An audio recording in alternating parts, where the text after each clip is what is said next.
नमस्कार. आशा मध्ये आपलं स्वागत आहे. आज आपण बनवणार आहोत उत्तप्पा आणि उत्तप्प्याची चटणी.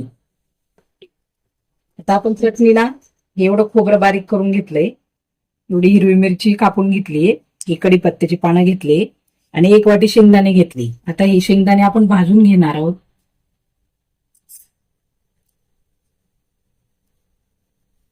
पाच 6 मिरच्या घेतल्या. मिरच्या एवढ्या तिखट नाही त्या. आता ह्या शेंगदाणे आपण भाजून घे. हे बघा, आपण उत्तप्प्यासाठी हा रवा घेतलाय वाटी भरून. हे वाटीभर ताक घेतलंय. आता आपण हे दोन्ही मिक्स करायचंय. हे बघ, हे मिक्स करून घेऊ, ताक आणि रवा.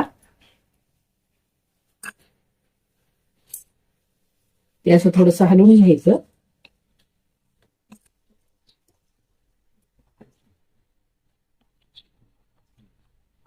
थोडंसं पाणी टाकून घेऊ.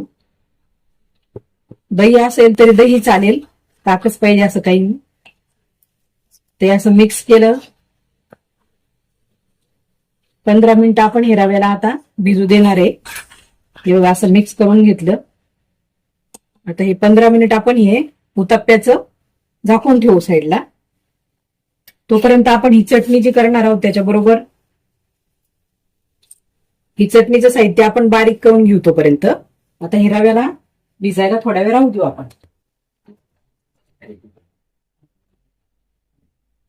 हे बघा, चटणी करताना आपण हे खोबरं जे बारीक केलंय हे आता मिक्सर मध्ये बारीक करून घेऊ. मी त्याचे काप करून ठेवले होते. त्याच्यासोबत हे हिरवी मिरची, 2-3 लसणाच्या पाकळ्या, थोडा कढीपत्ता, ही कोथिंबीर धुवून घेतली मी आणि शेंगदाणे भाजून घेतले वाटी भरून. आता आपण चटणीला हे बारीक करून घेऊ सगळं. आता अगोदर खोबरं बारीक करून घेऊ आपण.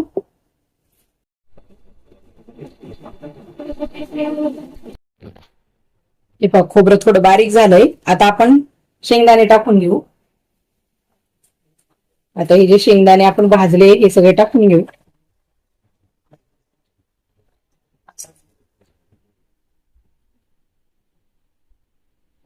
त्यासोबत हे हिरवी मिरची, हे 4-5 लसूण पाकळ्या आणि कढीपत्ता. हा कढीपत्ताही वाटताना घ्यायचा, खूप सुंदर लागतो.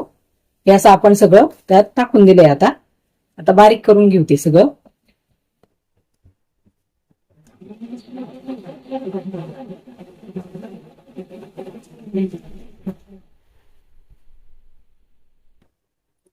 अजून थोडं बारीक करावं लागणार आहे ते.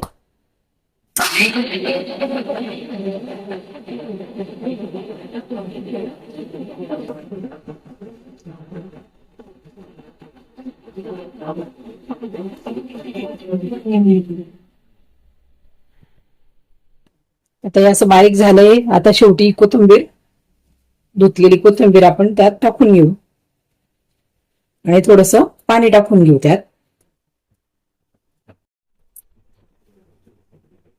हे बघा, आता हे कोथिंबीर टाकली, त्यात थोडं पाणी टाकून घेऊया आपण. त्यानंतर आपण हे थोडस दही घेतलंय 2 चमचे, थोडी साखर घेतलीये आणि हे मीठ घेतलंय. आता हे सगळं बारीक झालं. अगोदर त्याच्यामध्ये आपण हे थोडस मीठ टाकून घेऊ. आता मीठ आपल्या अंदाजानुसार, आपले किती चटणी आहे त्यानुसार आपण मीठ टाकायचंय.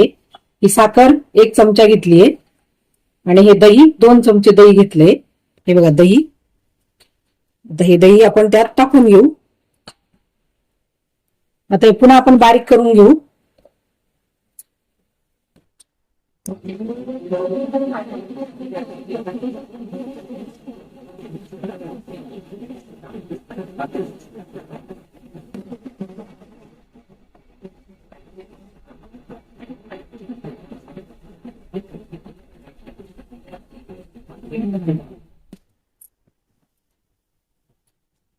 पुन्हा थोडस पाणी टाकून घेऊ आपण. पाणी थोडं थोडं टाकायचं.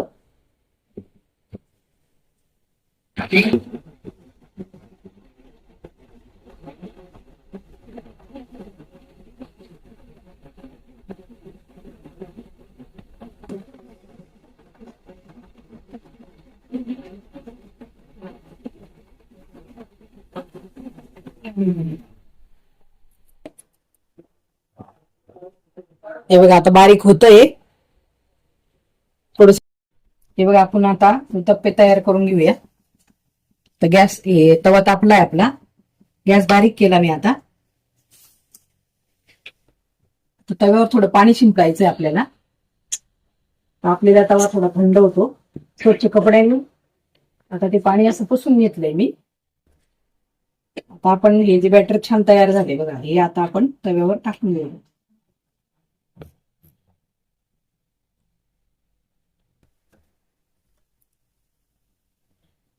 हे आपण असं टाकून घ्यायचंय तव्यावर आता.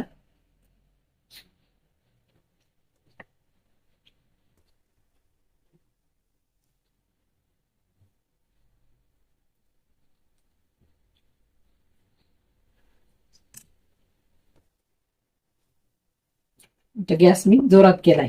टाकीपर्यंत गॅस बारीक ठेवायचा. टाकल्यानंतर गॅस मोठा करायचा थोडा. तर त्याला थोडा वेळ होऊ द्यायचं चांगलं.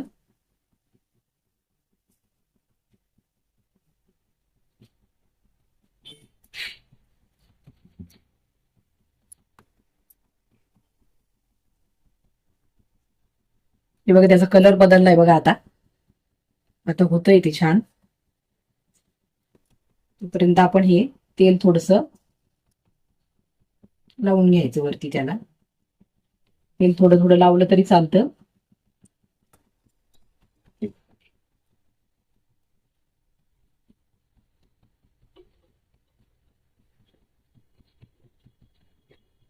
हे पहा आता बरोबर निघतंय, व्हायला लागलंय ते. 5 मिनिटं होऊ द्यायचं त्याला.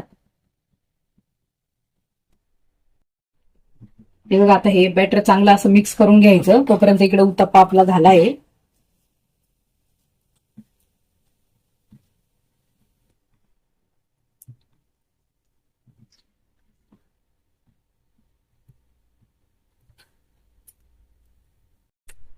हे बघा तव्यावर पाणी टाकलंय मी आता. ते असं पुसून घ्यायचंय स्वच्छ कपड्याने. हे चमच्यामध्ये असं टाकायचं.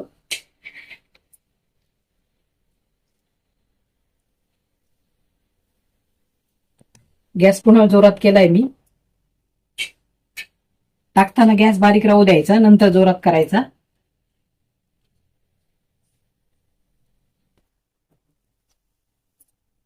आता आपला उत्तप्पा छान तयार झालाय. तोपर्यंत आपण चटणीला तडका फोडणी देऊन घेऊ. हे बघा कढई ठेवली गॅसवर. गॅस चालू केलाय. त्याच्यामध्ये थोडस 2 चमचे तेल टाकून घेऊ आपण.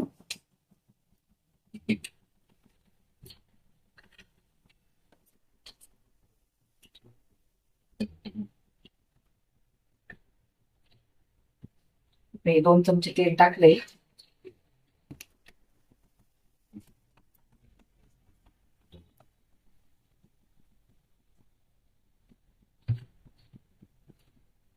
त्यात आपण मोहरी टाकणार आहोत. ही थोडीशी मोहरी टाकून घ्यायची.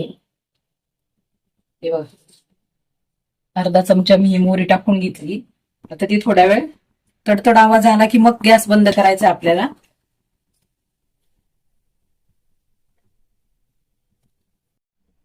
मोहरी छान तडतडली आता. त्याच्यामध्ये आपण आता जिरे टाकून घेणार आहोत. हे बघा जिरे टाकले अर्धा चमचा. आता मी गॅस बंद केलाय कारण फोडणी जळेल. कढीपत्ता जास्तीचा टाकून घेतलाय थोडा. थोडा असा हिंग पण टाकून घ्यायचा आहे आपण. हे बघ थोडा हिंग टाकलाय.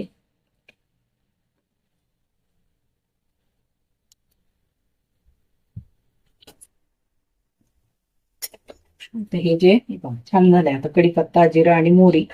आता तडका आपण याच्यात टाकून घेऊ. हे जे बॅटर तयार केले.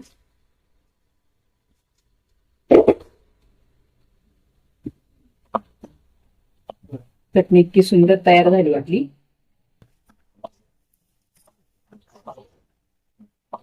घट्ट पातळ कशी पाहिजे आपल्या आवडीनुसार त्यात पाणी आपण टाकून घ्यायचे.